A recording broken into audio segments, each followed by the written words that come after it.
They thought Earth was defenseless, until our dreadnoughts darkened the skies. Part 1. Admiral Kate Morrison stood at the window of the space station looking at Earth below.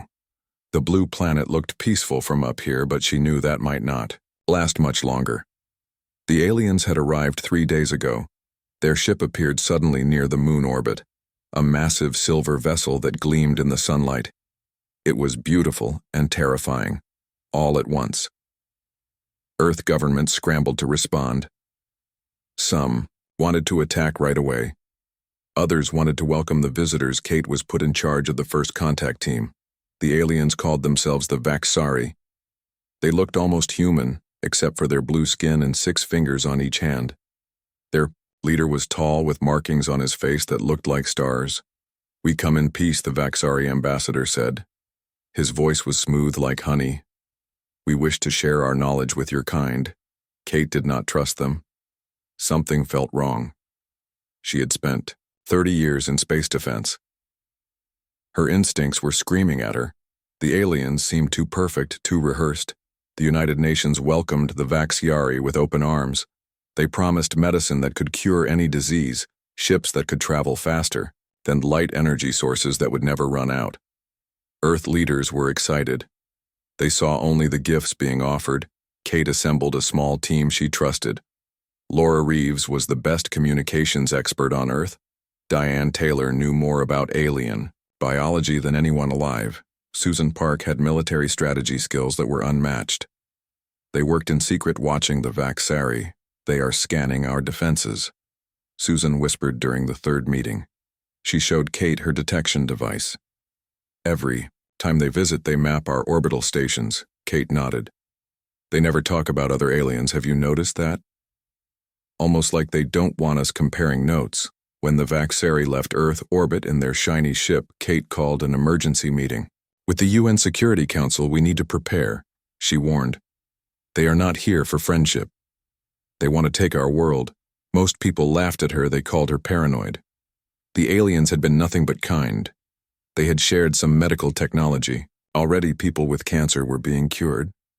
Leaders were not going to listen to her fears. Kate did not give up. She kept her team working. Every Vaxari communication was recorded and analyzed. They set up hidden sensors around Earth. They watched and waited. 1 week later, they got their proof. Laura intercepted a message from the Vaxari ship to somewhere beyond Pluto. The message was coded, but they broke enough of it to understand Earth defenses minimal. The message said, "Population centers. Vulnerable, proceed with acquisition protocol." Kate took this evidence to the president. Samantha Lee was a tough woman who had fought hard to become the first female president of the United States. She listened carefully to Kate. "How sure are you about this?" the president asked. "As sure as I can be," Kate replied. "They are coming back with warships. They think we are weak. They think we have nothing to fight them with." President Lee was silent for a long time.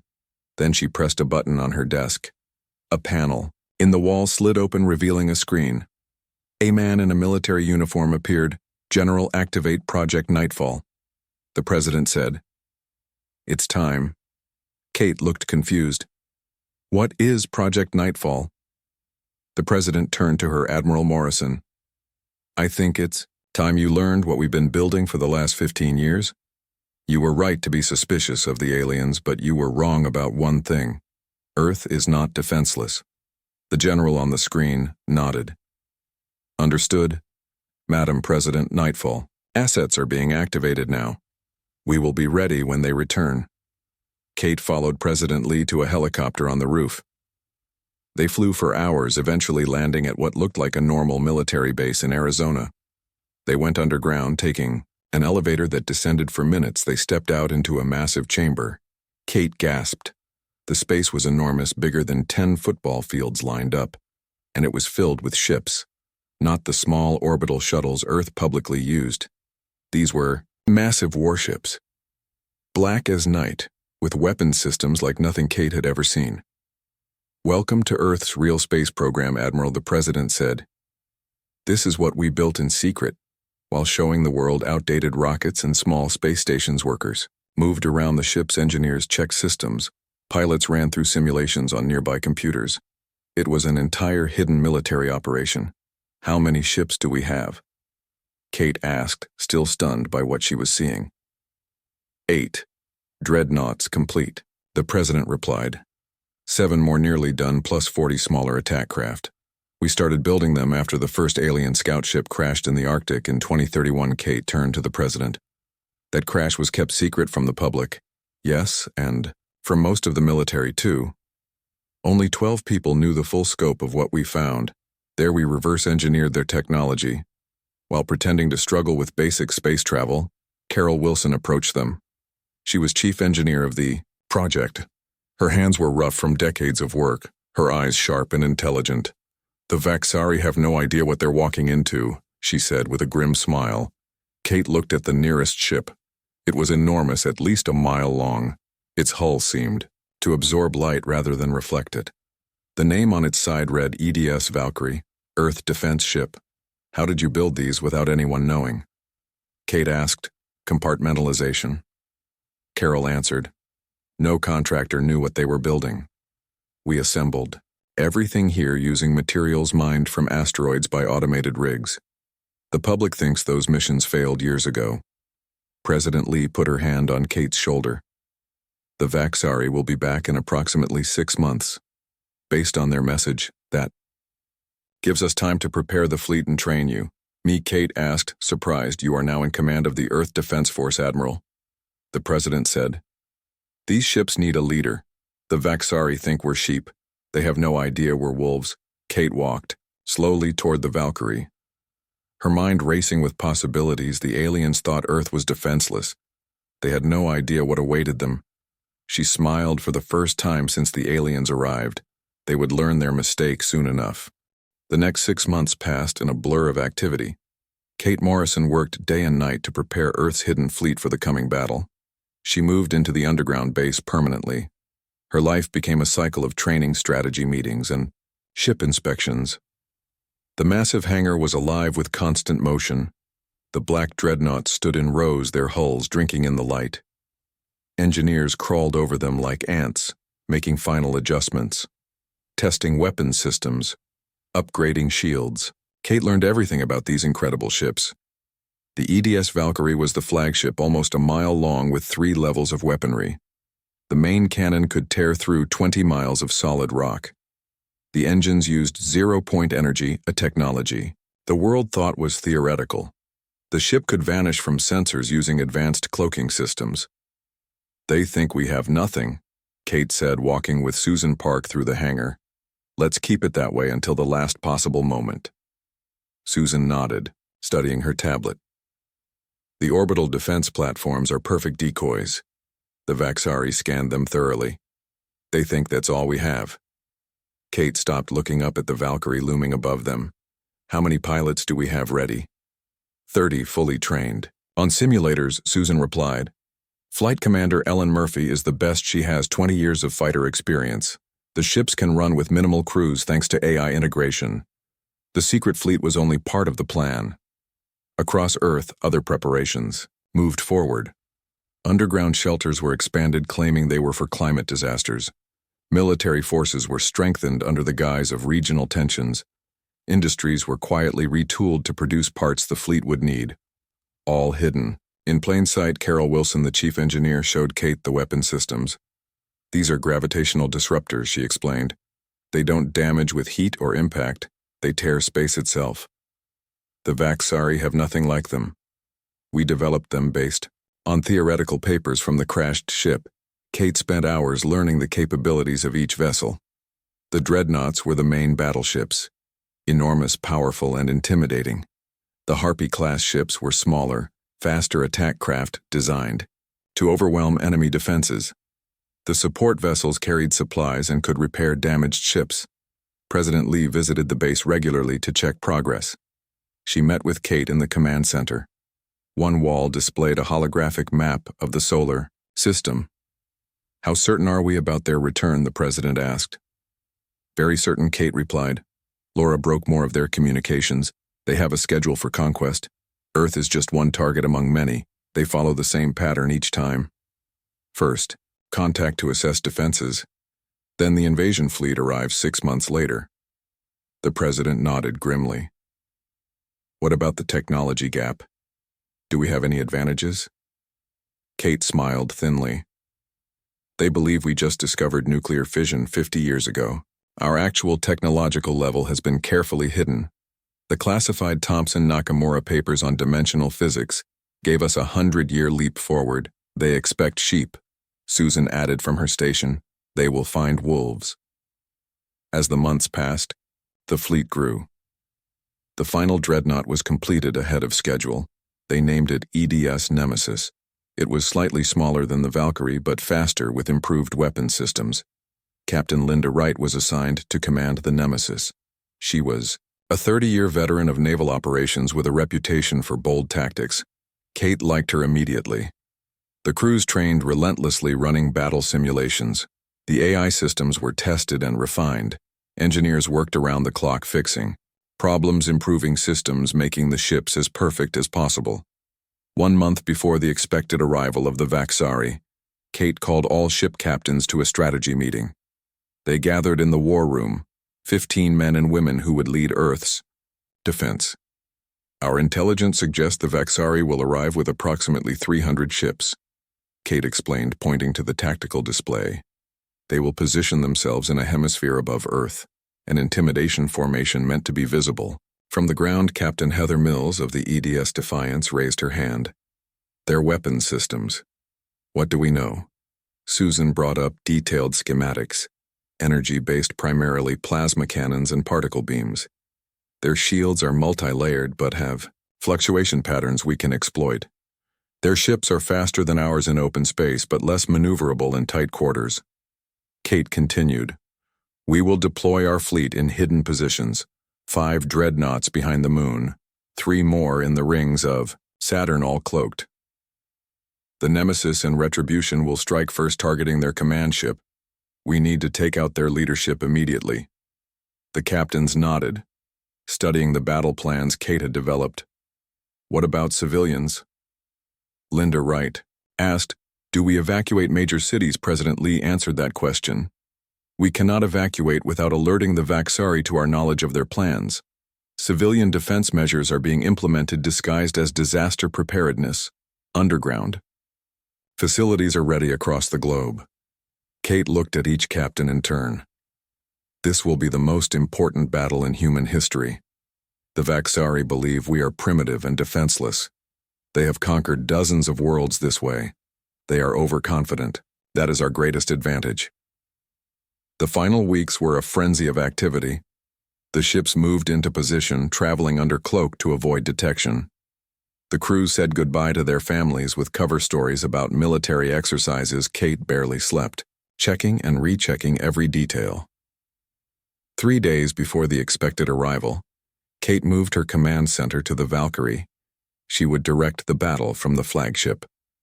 She toured the massive ship one last time with Carol Wilson. The engineer patted the wall proudly. She will not let you down, Admiral. These ships are the culmination of 15 years of work, the most advanced vessels humans have ever built. Kate nodded. Do you ever wonder if our paranoia saved us?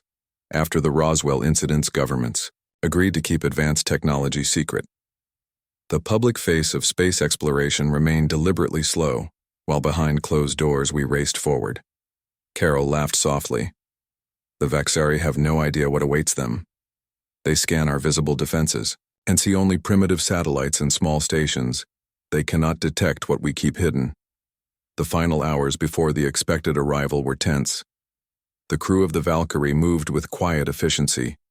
Each person knew their role. The massive engines hummed softly. The weapon systems were primed and ready. The ship waited like a predator in the darkness. Kate stood on the bridge looking at the tactical display. They had positioned sensitive probes throughout the solar system to detect the arrival of the Vaxari fleet. The command crew watched their stations with intense focus. The air felt electric with anticipation. Then the alarm sounded. A lieutenant looked up from her screen. Admiral, we have multiple spatial distortions forming near Mars' orbit. The Vaxari are arriving. Kate took a deep breath. Here we go, she said. They think Earth is defenseless. They are about to learn how wrong they are. The display showed hundreds of ships appearing in perfect formation near Mars. The Vaxari invasion fleet had arrived just as predicted. 300 vessels arranged in a precise pattern. Their silver hulls gleamed in the sunlight. They began moving toward Earth with casual confidence. On the bridge of the Valkyrie, Kate Morrison watched the enemy approach. Her hand tightened on the rail. This was the moment Earth had been preparing for, time to spring the trap. Time to show the Vaxari that humanity was not to be underestimated. Open a secure channel to all Earth defense ships, she ordered. Prepare for Operation Thunderclap. The Dreadnoughts are about to darken the skies. The Vaxari invasion began exactly as Kate had predicted. Their fleet of silver ships dropped out of faster-than-light travel just beyond Mars' orbit. They moved with perfect coordination, forming a precise pattern. 300 vessels against what they believed was a defenseless planet. Their first communication came minutes after arrival. It broadcast on all Earth frequencies in multiple languages. People of Earth, your world is now under the protection and guidance of the Vaxari Imperium. Disable your primitive defense systems and prepare for the arrival of the administrative fleet. On screens across the world, the message played, showing the alien commander. His blue skin gleamed under the lights. His six-fingered hands moved in elegant gestures. His voice was calm and reasonable as he explained how Earth would benefit from Vaxari rule. Panic erupted in major cities. People ran through streets grabbing supplies. Some prayed, others prepared to fight with whatever weapons they had. Governments tried to maintain order, but fear spread quickly. The sight of alien ships visible in daylight terrified millions. In the White House Situation Room, President Lee stood with military leaders watching the approach of the Vaxari fleet. They're following standard protocol for undefended worlds, Kate explained from the Valkyrie. She was connected through a secure link. They positioned their command ship in high orbit, then dispatched smaller vessels to secure major population centers. They establish authority before resistance can form. Then we stick to the plan. The president said, Operation Thunderclap is a go. Across the solar system, Earth's hidden fleet prepared to launch. The Dreadnoughts had been moved into position weeks earlier, concealed by advanced cloaking technology. The trap was set. The hunters were about to become the hunted. On the bridge of the EDS Nemesis, Captain Linda Wright received the launch codes first. Her ship and the Retribution would strike first. A 30-year veteran of naval operations, she had been chosen to lead the initial attack. All hands to battle stations, she ordered calmly. Emergence in 3 minutes. The crew moved with practiced efficiency. The massive engines powered up weapons. Systems came online. Shields strengthened to maximum. The ship vibrated slightly as it prepared to drop its cloak and reveal itself to the enemy. The Vaxari fleet had arranged itself in a hemisphere above Earth, a standard intimidation formation, designed to be visible from the ground. Their sensors were focused on Earth, scanning the surface and the handful of orbital platforms that constituted humanity's official space defense network. They never looked behind them. The EDS Nemesis and EDS Retribution decloaked simultaneously directly behind the Vaxari command ship. Before the alien vessels could react, gravitational disruptor beams lanced out, shredding the engines of 30 ships in the first salvo. Channel Open Communications Officer Olivia Green reported, "This is Captain Linda Wright of Earth Defense Ship Nemesis." Linda broadcast to the Vaxari fleet. "Your intentions have been known to us since your first contact. You are in violation of Earth space and have declared hostile intent against a sovereign world. You will power down your weapons engines and communication systems immediately, or we will respond with appropriate force." The Vaxari command ship attempted to bring its weapons to bear, only to be split in half by a kinetic round from the Valkyrie, which had decloaked on the opposite side of the formation. The Vaxari fleet erupted into chaos. Their perfect formation dissolved as ships scattered, trying to regroup. Some turned to attack the Earth vessels. Others attempted to continue toward Earth. Others tried to flee. Their communication channels filled with confused orders and counter-orders. 5 more dreadnoughts emerged from hiding their black hulls, absorbing both light and scanner beams as they systematically disabled the Vaxari fleet. Smaller attack craft, the Harpy-class interceptors, swarmed from launch bays to neutralize escape attempts. On the Valkyrie, Kate watched the battle unfold. The tactical display showed Earth ships in blue, enemy vessels in red. The strategy was working. The surprise had been complete. The Vaxari were disorganized, their command structure damaged, their technological advantage neutralized by Earth's preparation. They're transmitting a general distress. Signal Laura Reeves reported from her station at Earth Command. The signal is directed toward the Galactic Core. Kate nodded as expected. Implement communications blackout protocol. Around the solar system, hidden installations activated, creating a subspace disruption field that prevented faster-than-light communications from leaving the system. The Vaxari were alone, cut off, and facing an enemy they had catastrophically underestimated. Captain Linda Wright led the Nemesis through the heart of the enemy fleet. The black dreadnought moved with surprising grace for its size, its weapons firing with deadly precision, its shields deflecting enemy fire. Target their engine cores and weapon systems only. Linda ordered. We want to capture as many ships intact as possible. The battle spread across the solar system. Vaxari ships retreating toward Mars pursued by Earth vessels. Some tried to hide in the asteroid belt, only to find Harpy interceptors waiting for them. The EDS Thunderchild cut off retreat toward Venus, destroying 15 enemy ships in a single barrage. On Earth, people watched in awe as the sky filled with explosions visible even in daylight. The news spread quickly. Earth had a secret fleet. Earth was fighting back. Earth was winning. In the White House, President Lee addressed the nation's citizens of Earth today. We face the greatest threat in human history. The Vaxari came to conquer us. They believed we were defenseless. They were wrong. For 15 years we have prepared in secret, building a fleet of advanced ships, training crews, developing weapons. Today that preparation pays off. Our defenders fight not just for Earth, but for our right to determine our own destiny. The battle continued for hours. The Vaxari fought with increasing desperation. Their ships were faster but less maneuverable, their weapons powerful but less precise. They had expected minimal resistance and easy conquest. Instead, they faced a prepared enemy with unexpected capabilities. By the end of the first day, 200 Vaxari ships had been neutralized. Some destroyed, others disabled and boarded by Earth Special Forces. The rest had surrendered. Realizing the battle was lost, Admiral Kate Morrison stood on the bridge of the Valkyrie, surveying the aftermath. The black dreadnoughts moved in formation, herding captured enemy vessels toward Earth orbit. The stars were visible again. The immediate threat neutralized. We have prisoners from 47 enemy ships, Susan Park reported. Many are officers, including their fleet commander. The intelligence value is enormous. Kate nodded. Begin interrogations immediately. Focus on their command structure, fleet capabilities, and home system location.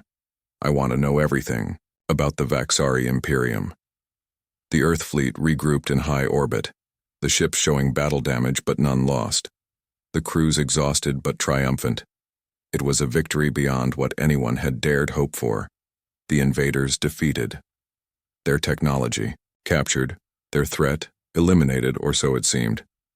2 days after the battle, Kate called an emergency meeting with President Lee and the Joint Chiefs. They gathered in the secure conference room aboard the Valkyrie. The captured Vaxari admiral has revealed disturbing information. Kate began. The invasion force we defeated was only the first wave. The Vaxari are not an independent power as they claimed. They are middle-tier enforcers for a coalition called the Hegemony, a collection of 17 spacefaring species that systematically absorbs resource-rich worlds. The room was silent as the implications sank in. How large is this Hegemony, President? Lee asked finally. It controls approximately 1/8 of the galaxy. Susan answered. Thousands of star systems, millions of ships. The force we defeated was tiny by their standards, Kate continued. Earth wasn't selected at random. Our system contains unusual concentrations of elements they need for their faster-than-light technology. But there's more they knew about us. They have been watching humanity for centuries. The president frowned. Watching us, why? According to their records, human neural structure makes us uniquely suited to operating certain technologies. The Hegemony fears. Kate, explained. This wasn't just about resources. It was about eliminating a potential threat before we discovered our capabilities. The Joint Chiefs exchanged worried glances. The victory suddenly felt hollow. The threat much larger than they had imagined. How long until the hegemony realizes their invasion failed? President Lee asked. The Vaxari were expected to report success within 30 days. Kate answered. After that, the hegemony will investigate. We have perhaps 3 months before a major response. Force arrives. 3 months to prepare for an enemy thousands of times more powerful than the one they had just defeated. The room was silent, each person contemplating the seemingly impossible task ahead. What options do we have? General Anderson asked. Finally, Kate activated a holographic display showing star charts. We have 3 months to prepare Earth for a much larger attack, but we also have an opportunity. The Vaxari database contains information about other subjugated species. Some who might become allies. The hegemony has enemies, worlds that resent their control. We are not alone in opposing them. President Lee studied the star charts, her expression determined. Then we have work to do. Admiral, she turned to Kate. We won the battle. The war is just beginning. Prepare your fleet. Earth will not fall. Kate nodded. Earth had survived first contact. The invasion had been repelled. But the true test was yet to. They didn't expect us to have the ability to interrogate their databases. Diane Taylor explained, displaying the information extracted from the captured Vaxari ships. What we've learned changes everything. Kate and her team gathered around the holographic display in the command center of the Valkyrie. The information stolen from the Vaxari was extensive, revealing secrets that rewrote their understanding of the galaxy. The Vaxari were not the dominant power they had claimed to be. They were middle-tier enforcers for a coalition called the Hegemony, a collection of 17 spacefaring species that operated as a colonial power, systematically absorbing resource-rich worlds through deception and force. Earth wasn't selected at random. Diane continued. Our system contains unusual concentrations of certain elements they need for their faster-than-light technology. Rare materials in our asteroid belt and on Jupiter moons. More disturbing was the discovery that humans weren't unknown to the wider galaxy. Ancient records in the Vaxari database referenced a species called the progenitors, who had seeded various worlds, including Earth, with genetic material millions of years ago. They've been watching us, Kate realized with growing anger, waiting until we reached a technological tipping point before making contact. The captured Vaxari admiral, after extensive questioning, revealed the truth. Earth had been quarantined for millennia because human neural structure made them uniquely suited for operating certain technologies the hegemony feared, including weapons platforms that could destabilize the power balance of the galaxy. They came to eliminate a potential threat. Susan concluded.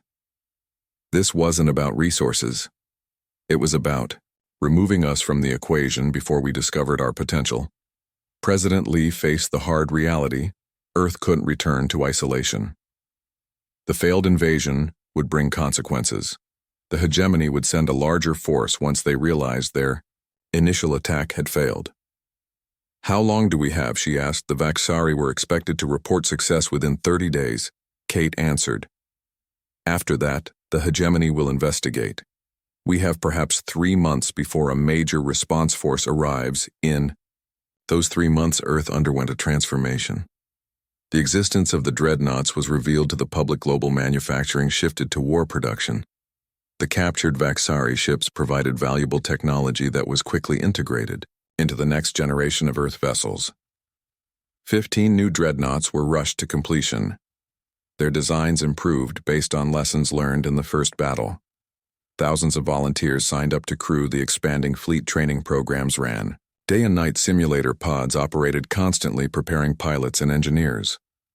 Most importantly, the interrogation of Vaxari officers revealed the location of other subjugated species who might become allies.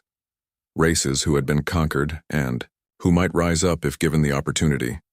Captain Heather Mills of the EDS Defiance was assigned the most critical diplomatic mission to make contact with the Sorith. a species whose home system lay 12 light-years from Earth. Once a significant military power, they had been reduced to client status within the hegemony. "We're not just fighting for Earth anymore," Kate told the assembled commanders of the fleet, now expanded to 20 dreadnoughts and over 100 support vessels. "We're fighting to break the hegemony's hold on this sector of the galaxy." The Defiance prepared for its mission. The ship was upgraded with the most advanced cloaking technology. Faster engines, improved shields. The best crew Earth had to offer. Its mission was to travel to the Sorith homeworld, evade hegemony patrols, and establish contact with resistance forces. Captain Mills stood on the bridge as final preparations were made. She was tall, with dark skin and eyes that missed nothing. A veteran of submarine warfare, she understood stealth operations better than anyone. "This is our most important mission," Admiral Kate said, standing beside her. "The Sorith have technology that rivals the hegemony's. If we can form an alliance, we have a chance." The Defiance departed under complete cloak. Its journey would take 2 weeks at maximum speed. The mission was high risk. If the ship was detected, it would be destroyed. If it succeeded, it might save Earth. While the Defiance traveled, Earth continued preparing. Captured Vaxari ships were studied, their technology reverse-engineered, their weapons adapted for human use. Scientists worked around the clock, making breakthroughs in days that would normally take years. The knowledge gained from the alien database accelerated human technology by centuries. Kate spent her days coordinating the expanding fleet, her nights studying hegemony tactics. She barely slept. The weight of humanity's survival rested on her shoulders. The enemy they now faced was thousands of times more powerful than the Vaxari, their technology more advanced, their numbers vastly greater. 2 weeks after the Defiance departed, contact was lost. The ship stopped transmitting on schedule. Anxiety spread through Earth Command. Had the mission failed? Had the hegemony's spies detected them? 3 days of silence followed. Then a coded transmission arrived. The message was short, but electrifying. Contact established. Sorith resistance exists. Returning with delegates. Arrival in 10 days. The Defiance had succeeded. Captain Mills had found the Sorith resistance and they were willing to talk. Earth might not face the hegemony alone. 10 days later, the Defiance returned. It was accompanied by 3 small Sorith vessels, ships with organic-looking hulls and strange propulsion systems. The delegates were welcomed aboard the Valkyrie, Kate personally greeting them. The Sorith were not what she expected. They stood on 4 legs, their bodies covered in short fur with 6 eyes arranged around a central mouth. They moved with fluid grace, their speech translated through devices they provided. "We have watched your battle with great interest," First Ambassador Kayal said. "The defeat of the Vaxari was impressive. Few species resist the hegemony successfully. None in recent memory have destroyed a conquest fleet." Kate led the delegation to the conference room. The Sorith settled on special platforms, human and alien representatives facing each other across the table. "We seek alliance," Kate stated simply. "Earth will not submit to the hegemony. We believe other species feel the same way." The Sorith ambassador blinked his 6 eyes in sequence. "Your species is young in space travel. Yet you destroyed a Vaxari fleet with minimal losses. How is this possible?" "We prepared in secret," Kate explained. "For decades we hid our true technological development. When the Vaxari came, we were ready." First Ambassador Kal made a gesture that the translator indicated showed respect. "Your strategy was sound. The hegemony relies on species believing resistance is futile. They do not expect significant opposition. The Sorith revealed they had been fighting a hidden resistance for centuries. Their homeworld was occupied, but in the outer colonies, freedom fighters maintained independence. They had ships, weapons, and intelligence networks. They had been waiting for a catalyst to ignite open rebellion. Your victory provides that catalyst," Kal explained. "Other subjugated species are watching. What you did gives them hope. The hegemony faces internal challenges, rebellions on multiple worlds, resource shortages, Power struggles between member species. The time to strike is now. Negotiations continued for days. The alliance taking shape. Earth would provide dreadnoughts and tactics. The Sorith would contribute their extensive intelligence network and stealth technology. Together, they would contact other oppressed species, build a coalition of resistance. Captain Mills led another mission this time to the Tal Kree, another species under hegemony control. They too agreed to join the alliance. Their crystalline ships with advanced energy weapons would complement Earth's fleet. Most surprising was a message from deep space. A species called the Nezdari, long thought extinct by the hegemony, made contact. They had been hiding in the spaces between stars, their biomechanical ships capable of incredible feats, their technology mysterious even to the Sorith. We have watched the oppressors. For millennia, the Nezdari message stated, "Now we will emerge. Our ships join your cause." As the alliance grew, so did Earth's understanding of galactic politics. The hegemony was not invincible.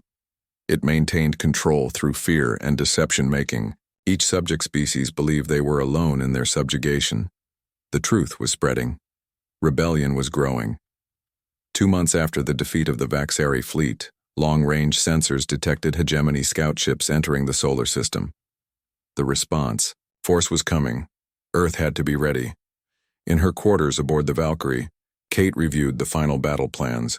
The combined fleet now consisted of over 600 ships. Earth had contributed 30 dreadnoughts. The Sorith, 200 stealth cruisers. The Tal Kree, 100 energy projectors. The Nezdari, 50 biomechanical vessels.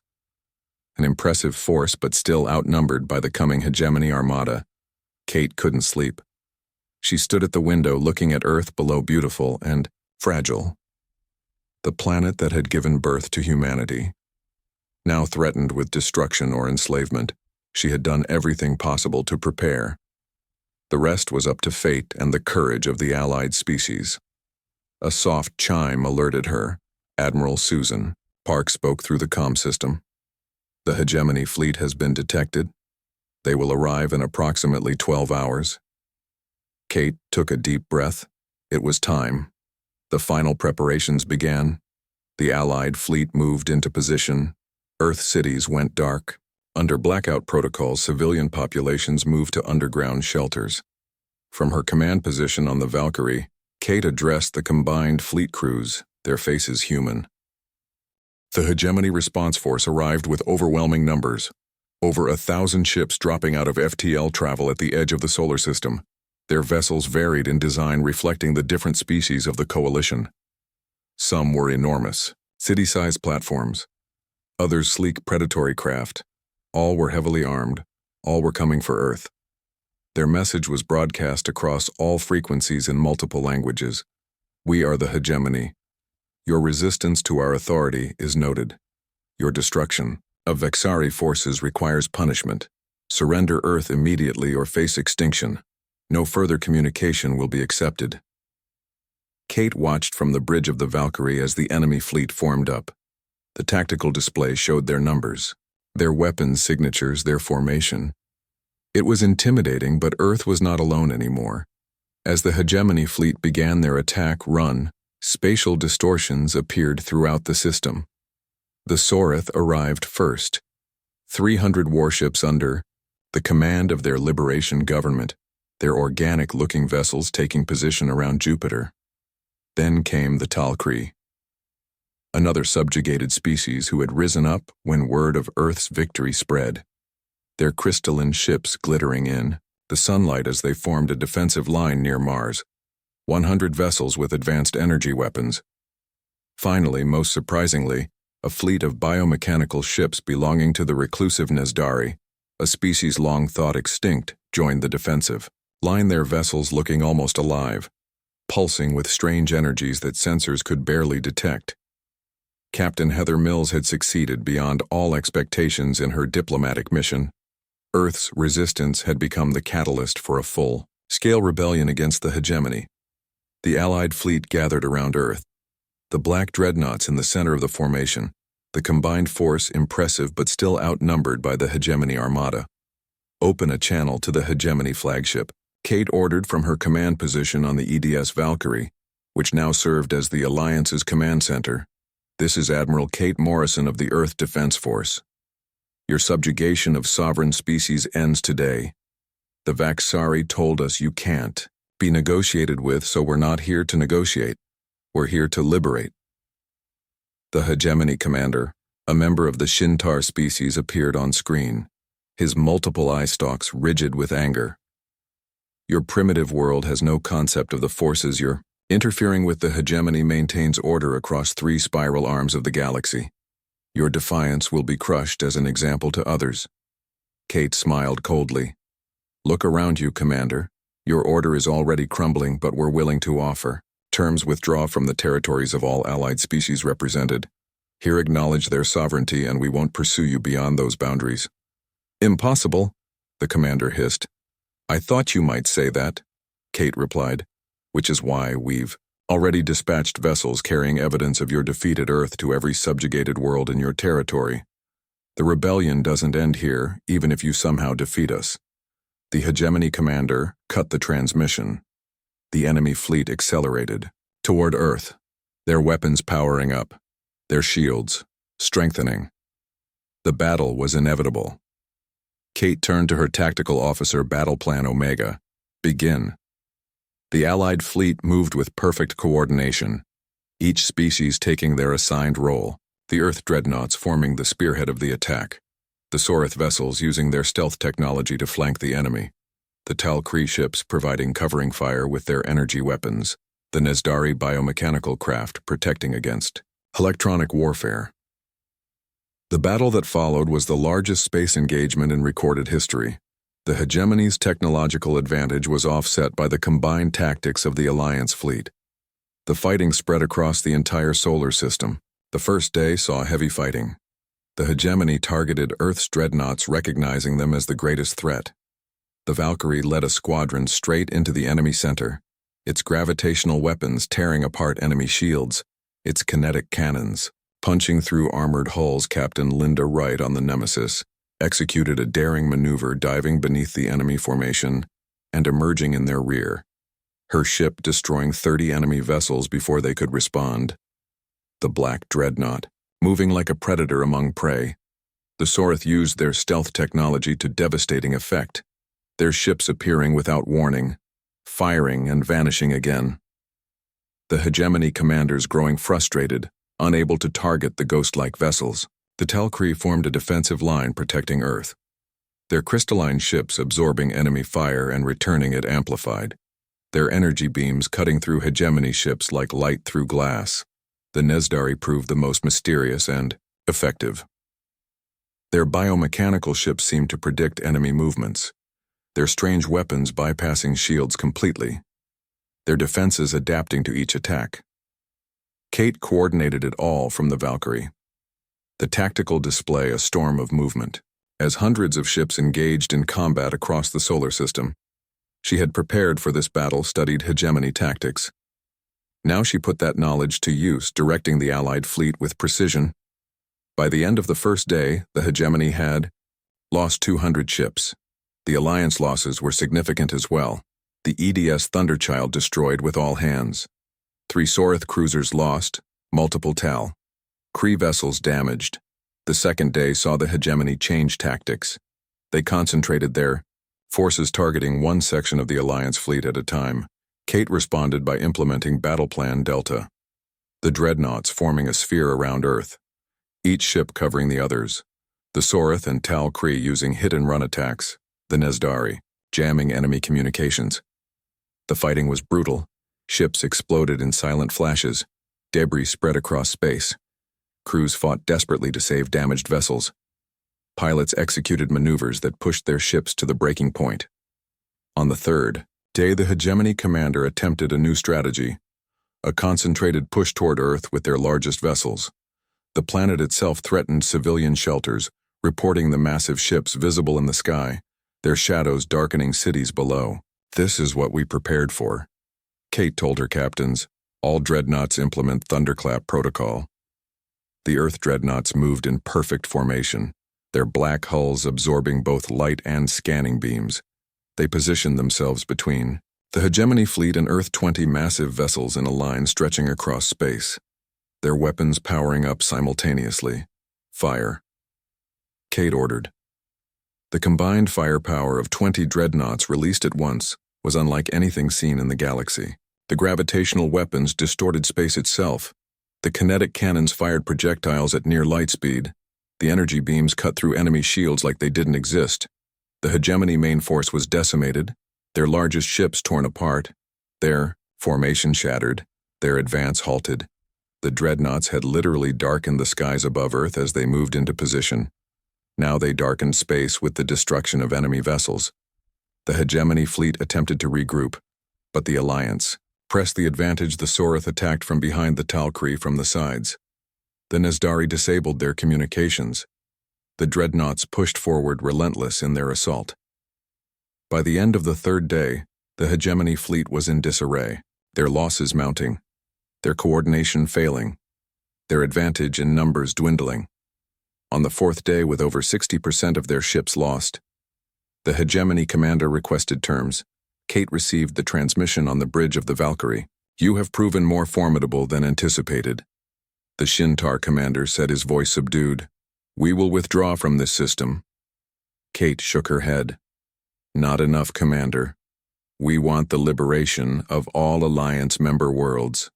The Sorith, the Tal'Kree, the Nezdari, and any other species who choose to join us. Recognition of our sovereignty, a formal end to hegemony, expansion in this sector of the galaxy." The hegemony commander hesitated. "Such terms must be approved by the Council." "Then I suggest you contact them," Kate replied, "or what remains of your fleet will not leave this system." The commander agreed. The Hegemony Council eventually accepting the terms, the war ending with victory for the Alliance. The cost had been high. Earth lost 5 dreadnoughts and thousands of crew members. The Allies suffered similar losses, but the result was worth the sacrifice. Freedom for multiple species, a new balance of power in the galaxy. 1 month later, representatives from 27 formerly subjugated species gathered on Earth to sign the Terran Concordat, a mutual defense alliance that would ensure no single power could ever again dominate this sector of the galaxy. In her quarters aboard the Valkyrie, now undergoing repairs in Earth orbit, Kate Morrison looked out at the stars. They had believed Earth defenseless, an easy conquest. That miscalculation had cost the hegemony 3,000 years of carefully constructed dominance. As she watched the massive silhouettes of the Alliance fleet passed overhead, temporarily darkening the sky as they prepared for their journey home. Among them were the distinctive shapes of Earth's dreadnoughts, once a secret last resort. Now the vanguard of a new interstellar community. Humanity had not only survived its first contact with hostile aliens, it had fundamentally altered the power structure of the galaxy. And this was only the beginning. President Lee joined Kate at the window. "The United Nations has approved the formation of an exploration fleet," she said. "Peaceful contact with other species beyond hegemony space. You've been selected to lead it." Kate smiled, feeling the weight of recent events lifting slightly.